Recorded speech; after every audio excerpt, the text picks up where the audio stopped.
So the first supplementary question will then be asked by the Honourable Malema.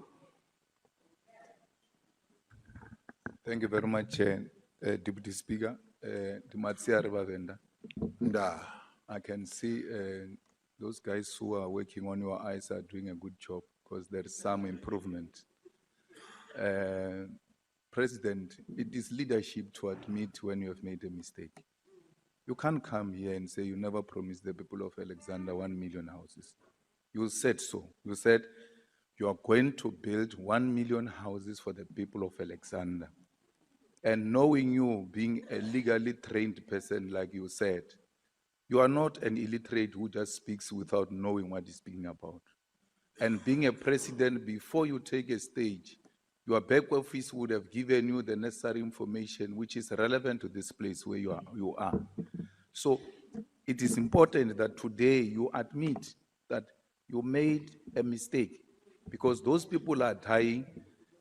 Some of them stayed at Stradler, and as a result, that land is not for human settlement. And when you created that impression, a lot of expectation was made. We're dealing with human beings here who've got feelings. And when a president speaks, they've got their expectation, high because they know it's not a lesser authority speaking.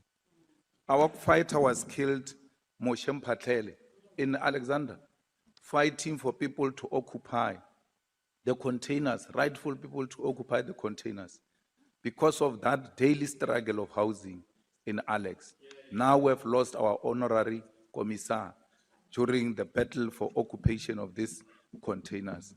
In his honor, and in the honor of the poorest, people who are sleeping with the rats, people who are staying in places where there is no proper sanitation and water, in their honor, I think it is a correct thing to say, I'm sorry, I've made a miscalculation, and I said 1 million houses instead of 40,000 houses. Because to say you have not said it, you are now becoming a professional politician who can just say this today and turn against it tomorrow, and it's business as usual. So, Honourable with Malema, little you have resource to left, conclude. with the little numbers that you have now, maybe this will help you to regain some confidence in Alexandra. Thank you. The Honourable the President.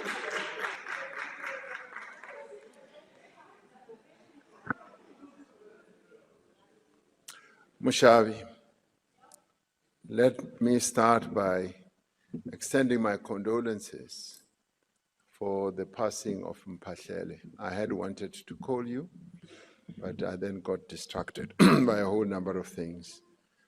I felt very sad when that incident happened because Mphatlele was an important leader in your party. So my condolences. In addressing precisely the point that you are making, we took care to go back to that recording and listened to it. And had a number of people in my office listening to it and interpreting it because ke boletse ka Sepedi, ka bolela, and to the extent, Honorable Malema, that it created this impression that I said 1 million houses for Alexandra, which objectively would not be possible anyway, because we just don't have the land there to build the 1 million houses. And to the extent that it created that impression, yes, I will say, I apologize for having made people believe that I meant for Alexandra. What I really meant was, yes, we would want to build 1 million houses for the whole country.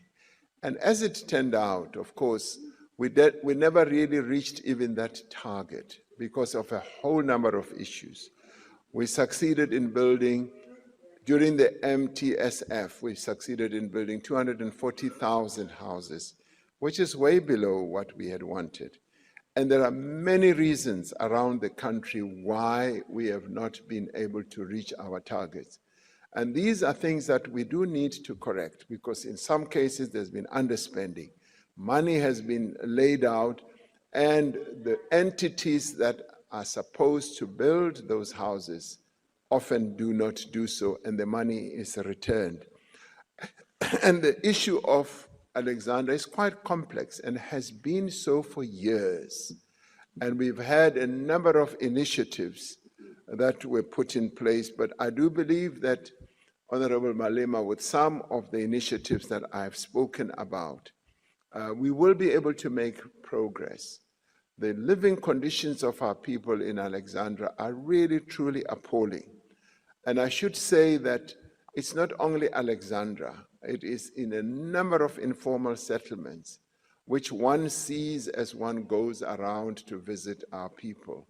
And you can see that they live with rats, they live where there are no facilities, and this imposes a huge responsibility on us as government to improve the living conditions of our people. This is precisely what we are committed to doing as the 7th administration, and we will work day in and day out to make sure that we give our people living conditions that are conducive to the living of human beings. So we will be focusing on that, but thank you very much for having raised the issue of the living conditions of the people of Alexandra. I take it seriously, and I'm glad that you also take it seriously. Thank you very much indeed.